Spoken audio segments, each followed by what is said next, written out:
and welcome to the explosive weekend debate with me, Ayushman Singh Jamwal. Our top focus is West Bengal, ladies and gentlemen. A day after violence erupted in the state amid the Panchayat elections, Congress and the BJP workers staged protests against the TMC-led government. A delegation of the West Bengal BJP visited the State Election Commission office as over 20 people have died due to election violence. The governor has also left for the national capital. Both the Congress and the BJP have criticized the Mamata Banerjee government for failing to curb the violence on polling day. The BJP has demanded the imposition of president's rule in the state, while the Congress has moved the Calcutta High Court to declare the elections null and void. The TMC has alleged that the violence was instigated by the opposition and it killed as many TMC workers. That is the pitch coming in from the Mamata Banerjee camp, that the TMC has been the main victim of the political violence on the ground.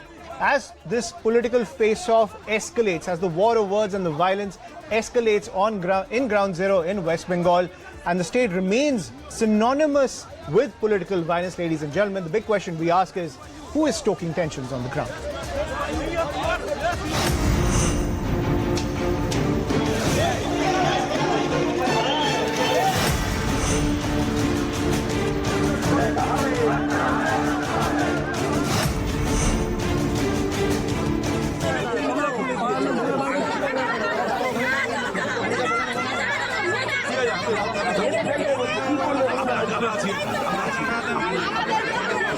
लोकतंत्र की हत्या होते लोग स्वयं देख पा रहे हैं, जहां लोकतांत्रिक अपने मूल्यों को, अधिकारों को जताने के लिए लोग मौत के घाट उतारे जा रहे हैं। उसी टीएमसी की पार्टी के साथ गांधी परिवार गठबंधन कर रहा है।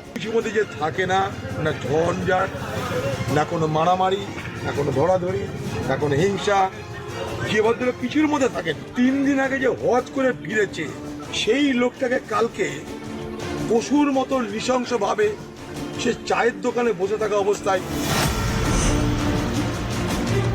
ভোট চারদিকে শান্তিপূর্ণভাবে শুরু হয়েছে, কিন্তু গতকাল রাত থেকেও, ভোটের প্রাক্কাল থেকেও এখানে কংগ্রেস, সিপিএম, বিজেপি এবং যেখানে সম্ভব আইএসএফ, তারা একজোট হয়ে তৃণমূল কংগ্রেস কর্মীদের টার্গেট করে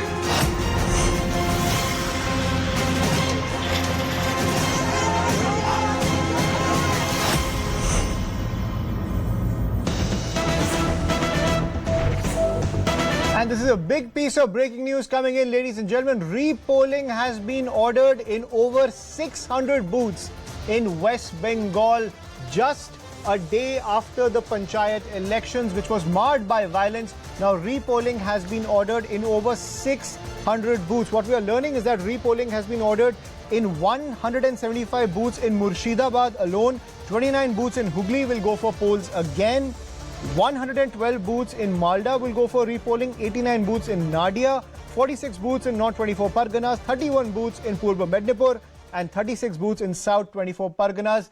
This repolling in over 600 booths in West Bengal because of the violence that marred the Panchayat election. This will take place tomorrow. I'm joined by my colleague Kamalika Sen Gupta, who's getting us this big piece of breaking news. Remember, Kamalika, political violence seems synonymous with West Bengal, and now we are back to the drawing board when it comes to understanding the result of the Panchayat elections with repolling in over 600 booths across the state. Yeah, absolutely. That is one good thing which is at least sum up, because all these allegations are against State Election Commission. So the the opposition is putting pressure on State Election Commission. All the parties, BJP, Congress, CPIM, they're putting immense pressure on the State Election Commission. So this is one way that they will try to show that, okay, fine, if there is a problem, they're trying to do a repoll. And more than 600 booths. If you remember, the TMC's version yesterday was the problem took place in and around 600 booths. So this 600, a little more than 600 booths, that is very interesting. The number is very interesting. The districts like Murshidabad, which is very violent, there 175 booths will have repolling. And also there, Kuch Bihar, there is no repoll. What the list which we have got, Kuch Bihar is a place where maximum violence took place. So there till now we don't see any repolling. So what is the situation on ground? What happens on Monday?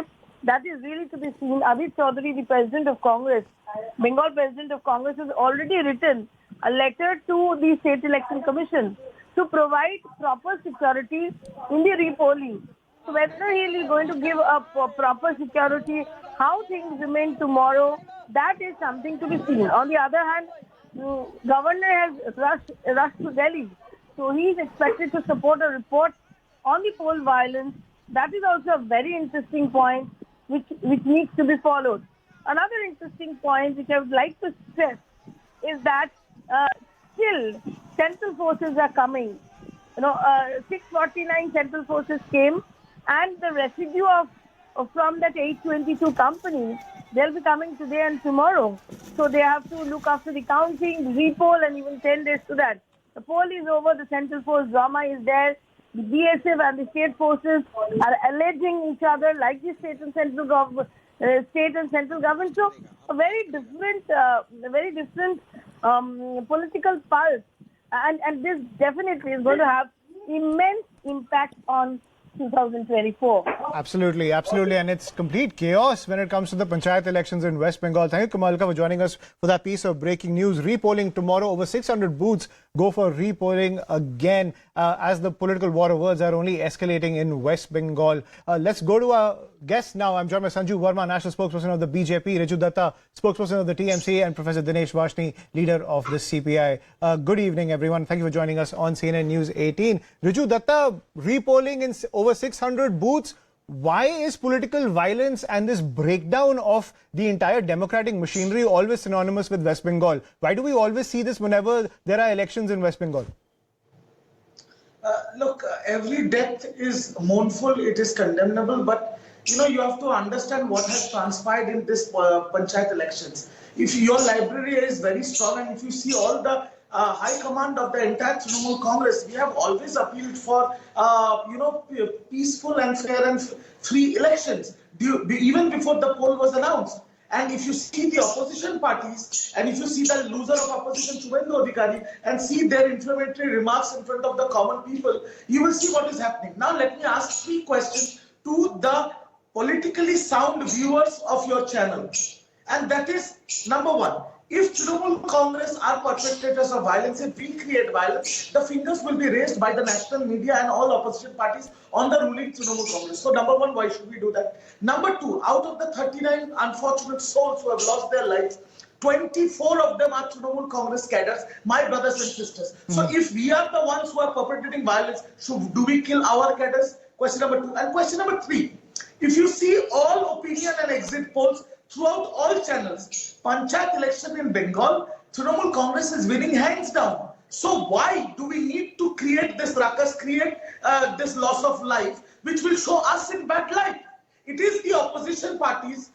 There's a saying, "Naach na jane angan tera." They do not have the political acumen. They don't have the cadres on ground. They don't have the organizational strength. So jointly they have written this script to create this picture of violence to malign the state of West Bengal, which is very, very unfortunate. So what are you doing about it then? When it comes to, you're saying the opposition is creating this picture of violence. What are you doing about it? Because you've been in power for 15 years. You're a 3-term party in West Bengal. What are you doing about tackling this specter of violence?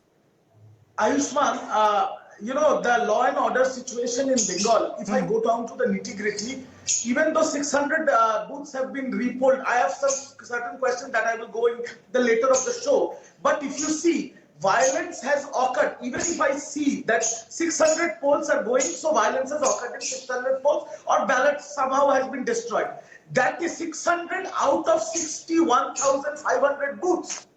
What is the percentage? And the law and order during the Panchayat elections was under the State Election Commissioner appointed by the governor. The police and the central forces, which the opposition demanded by the order of High Court, was under the purview of the State Election Commission. I don't understand how Mamata Banerjee and TMC is to be blamed for this. Right, so we're not seeing a crackdown coming in from the government. So you're saying once the law and order is back in your hands, once it's out of the State Election Commission's hands, you will crack down on all these vandals? Is that a guarantee coming in from the TMC? I don't need to give a guarantee. When in 2021, 2nd of May, Trinamul Congress won the elections and there was violence. As soon as Mamata Banerjee took oath on 5th of May, from 6th of May, you saw there was no bloodshed, nothing.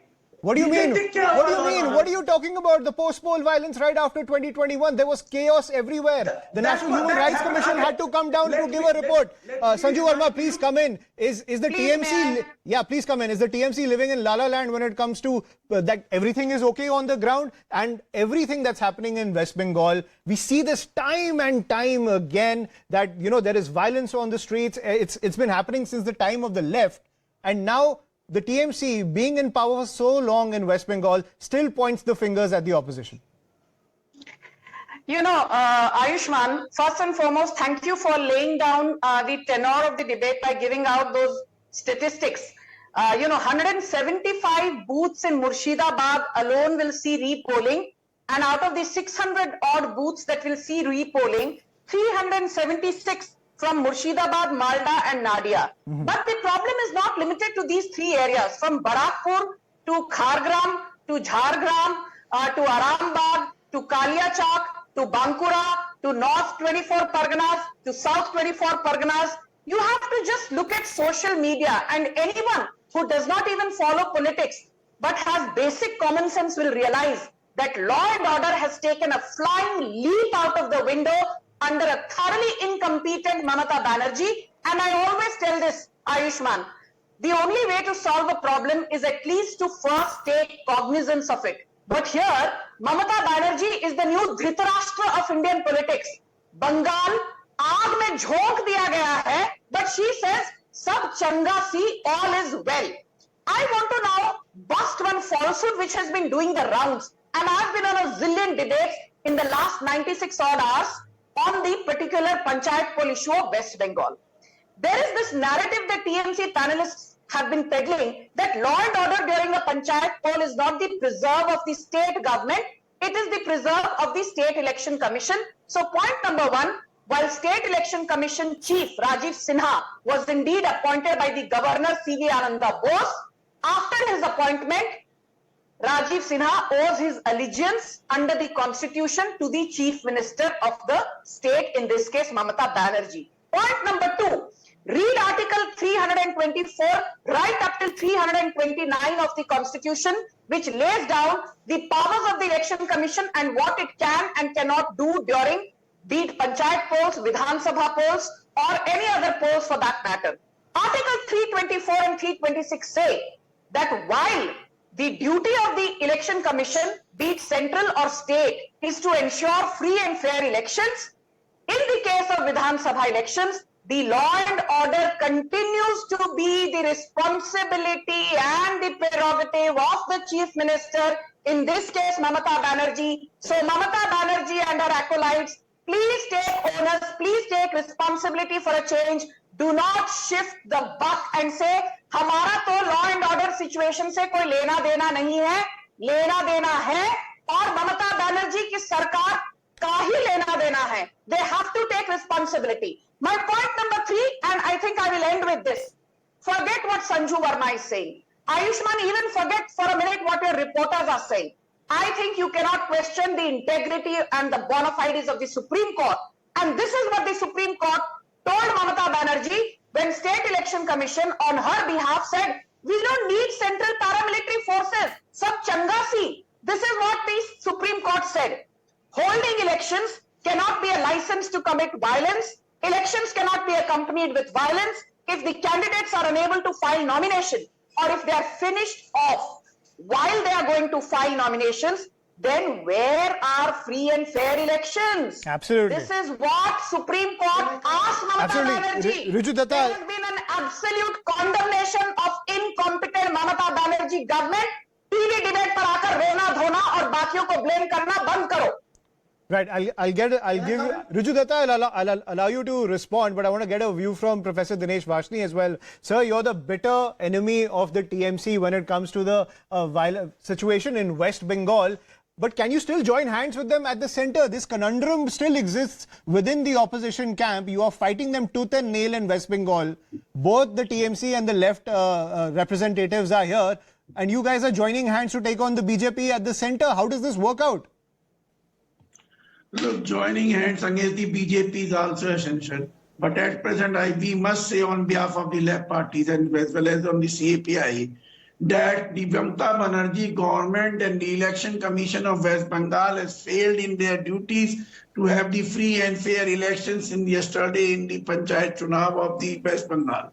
Yesterday, the left parties have carried out the Election Commission and told them that these many booths, the rigging has taken place, the people were not allowed to vote, the people were not allowed to come out their houses. The Election Commission has not reacted to that. This repolling only in 600 booths itself shows that there is a partisan attitude of Election Commission. Election Commission is not fair in its duties, neither is the government of West Bengal. So we condemn this violence and we believe that repoll must be ordered in all those booths where the rigging took place, where the voters were not allowed to vote, and where the voters were attacked and they were not allowed to come out of their houses. It is completely a breakdown of law and order. Agreed. Agreed. Sitting in the opposition, you're saying that, but I want to bring up this statistic also. Since 1999, Bengal has topped when it comes to NCRB data on political violence and political murders. It's #1 in the country since 1999. That is under the left rule and now under Mamata Banerjee, who promised Paribartan. Riju Datta, when it comes to the situation on the ground, have you failed to prevent Paribartan? At the same time, have you been using the left's playbook to fight elections at the end of the day?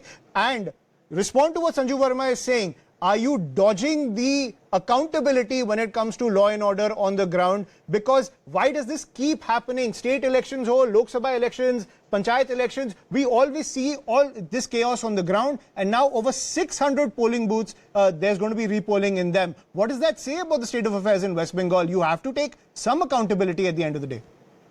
Again, I will. Please, that was for Riju Datta. Mr. Vashni, I'll come back to you. They are playing a fixed match as far as violence in the West Bengal elections and otherwise the violence in the West Bengal. Right. Riju Datta, please respond. Mr. Vashni, both of them are involved. Right. None of our candidates and none of our cadre have attacked anybody yesterday. We were attacked. We were not allowed to go. Right. So there's that storm of charges. Of course, Riju Datta, please respond to this part that you're also that, like, while the TMC says the Congress and the BJP are in cahoots with each other. Now the left is saying the TMC and the BJP are in cahoots with each other. This is such a mess when it comes to the opposition narrative as well between the TMC and the left. Please, Riju Datta, go ahead. I can only speak when the gentleman shuts up. Yeah, he stopped speaking. Please go ahead. Thank you. See, I don't want to talk much about the left because, for the last 34 years after the left regime, the people of West Bengal collectively, not TMC or BJP or Congress, the people of West Bengal have turned them into a big zero. They have become irrelevant to the people of West Bengal. So what they are saying, it does not matter. I am not going to comment on that. But I am going to comment on what the comments made by Ms. Sanju Verma. Ms. Sanju Verma said the State Election Commission appearing in the Supreme Court on behalf of the state government. Absolutely not, Ms. Verma. The Election Commission is an independent machinery. But I understand you will get confused because all independent machineries in the country like CBI and ED, you have subordinates. And people who are giving us lectures about law and order, हमारा देश का प्रधानमंत्री station master बन गया है, मणिपुर जल रहा है, 100 से ज्यादा आदमी मर गए हैं, आप शीशे के घर में बैठ के दूसरों को पत्थर मार रहे हैं. Yes, 39 people have lost their lives, which is very, very bad and very mournful. We never want that in any sort of politics. But for you to lecture us when Manipur is burning, people are being raped and desecrated and chopped off in the middle of the road. The Pradhan Mantri is becoming a station master and flying off to US to give diamond rings to the. No, please. Let's stay on point. Let's stay on point. Yes. Let's stay on point. I will come back to West Bengal. And again, I will say this. That you, Aishwan, made a mistake when you spoke about, post-poll violence, and you said that political violence, not post-poll violence. No, sir. No, I'm coming to post-poll. You made the comment about post-poll violence. I'm talking about 2021. For you to say that after Mamata Banerjee took oath, nothing happened is a complete fallacy. No, this is where I'm correcting you. The violence, the post-poll violence happened between 2nd to 5th May, before Mamata Banerjee took oath as the Chief Minister of West Bengal. And then And then after she took oath, within 5 days, everything was under control. There was absolutely, not a single loss of life yeah. after I mean, you should read the National Human Rights Report when it comes to that. At the end of the day, I don't think you read that. Okay, Sanju Verma, please come in. Please come in. Right. Okay, you made your point. Sanju Verma, please come in. I did not heckle. Repolling order in Can I please come in, Ayushman? Yes. Sanju Verma, please go ahead. Please go ahead, Sanju Verma. Thank you. First and foremost, I take not only strong objection, but I absolutely condemn the reprehensible and the pathetic language used by Riju Datta, calling the Pradhan Mantri station master. But let me tell him, Pradhan Mantri ko, can I please finish? Please, Riju Datta, she did not interrupt. Sanju Verma, please go ahead. Yeah, shut up because I did not heckle you. Pradhan Mantri ko station master bulao ya chaukidar bulao. Please keep quiet. प्रधान मंत्री को station master बुलाओ या चौकीदार बुलाओ. प्रधानमंत्री Narendra Modi is going to come back with an even bigger mandate in 2024, and people like your Mamata Banerjee who thinks कि सफेद साड़ी और हवाई चप्पल पहन के you become a national leader. No, she is unfit to be a national leader. She has zero presence outside Bengal. You said before Tripura assembly polls, हम Tripura जीतेंगे. You got 0 seats in Tripura. You said before the Goa assembly polls in 2022, हम Goa जीतने वाले हैं. Trinamul Congress got 0 seats in Goa. But look at BJP. In Lok Sabha 2019, we had a massive 18 Lok Sabha MPs from West Bengal, and in 2021 assembly polls, we increased our number of seats from 3 to 77, which is almost a 2,500% jump. So let me make it very clear, the BJP today is the leading opposition party, but your Mamata has 0 presence in Tripura or Goa because you keep talking about Tripura and Goa. Right. But Sanju Verma, I also have a point. No, let me finish. Go ahead. Please give me 20 seconds. Go ahead. 20 seconds. Go ahead. I want to now say one thing. You know, Meenakshi Arora, and please listen to the name very carefully, Ayushman. Meenakshi Arora was representing the State Election Commission of West Bengal and Rajiv Sinha in the Supreme Court. And Meenakshi Arora repeatedly said that the State Election Commission and the West Bengal government do not want central paramilitary forces. So the State Election Commission was working, continues to work at the behest of Mamata Banerjee. I want to ask one thing, Ayushman. The Chief Secretary is H.K. Dwivedi. The Governor is the first citizen of the state. C.V. Ananda Bose asked H.K. Dwivedi, the Chief Secretary, to submit a report on the pre-poll violence prior to July 8th. Right. H.K. Dwivedi did not do so. Then he asked Rajiv Sinha, the State Election Commission Chief of West Bengal, please submit the law and order situation report to me because as Governor, he is entitled to do so. And do you know what Rajiv Sinha said? I have a lot of work at my end. I will respond to you in 48 hours. And on whose behest do you think he did this? At the behest of a thoroughly incompetent Mamata Banerjee. Right. Okay. I think. Law and order हो तो सबसे सवाल करो पर मेरे से सवाल करो. Right. I think you've made your point. But at the end of the day, Sanju Verma, even with the deployment of central forces, the violence could not be abated in West Bengal. The chaos continues from both sides. We have state authorities, we have central authorities, we have cadre on the ground, and we have so much chaos on the ground. Democracy completely goes for a toss. Right. Riju Datta, last 20 seconds to you. Please go ahead. Riju Datta, last 20 seconds to you. I will only say this, that in non-BJP states, the governors act as the conduit pipe of the BJP. We have seen it in Tamil Nadu, we have seen it in West Bengal. The incompetent. Right. I think, okay. I'm sorry. I think this war of words is only escalating from this shouting match. We will go nowhere. Sanju Verma, Riju Datta, Professor Dinesh Vashti, thank you for joining us on CNN News 18. The shouting match is going to take us nowhere at the end of the day, but we have to see over 600 booths are going for repolling in West Bengal right after the Panchayat elections. That has to say something about the state of affairs in the state where democracy is literally going for a toss. We'll continue to track all the developments which are coming in, but let's shift focus now to some breaking news that's coming in. This is breaking news when it comes to the flood havoc in the north of India, ladies and gentlemen. Sudden floods due to cloudbursts have taken place in the Pulga Nala in Manikam Valley in Kullu. Dozens of vehicles were swept away in the Parvati River due to floods in the Manikarna Valley in Kullu. Flood havoc in Manali. These are the visuals on your screen. Many hotels have been inundated. Union Home Minister Amit Shah has spoken to the Chief Ministers of Punjab and Himachal Pradesh and took updates about the losses due to heavy rains. Home Minister has assured all possible help to both the states. He also spoke to the LGs of Delhi and Jammu and Kashmir on the flood situation. Meanwhile, in the view of the situation created after incessant rains in Punjab and the alert when it comes to heavy rains over the next 48 hours, the Punjab government has sought the help from the army to help in rescue operations. Those visuals on your screen. The Home Secretary of Punjab has written a letter to the Western Command at Panchkula requesting them to be ready to help the Indian Army in Mohali and surrounding areas. Because those visuals on your screen, you can see how the cars have been completely submerged, roads have turned into rivers, and now the Punjab government is seeking the help of the army to help in rescue and relief operations as the flood havoc, the rain havoc continues across the north of India. We'll continue to track all the developments which are coming in the wake of the flood havoc that is taking place across the north of India. But that's all we have to pack in on the show. Thank you for watching.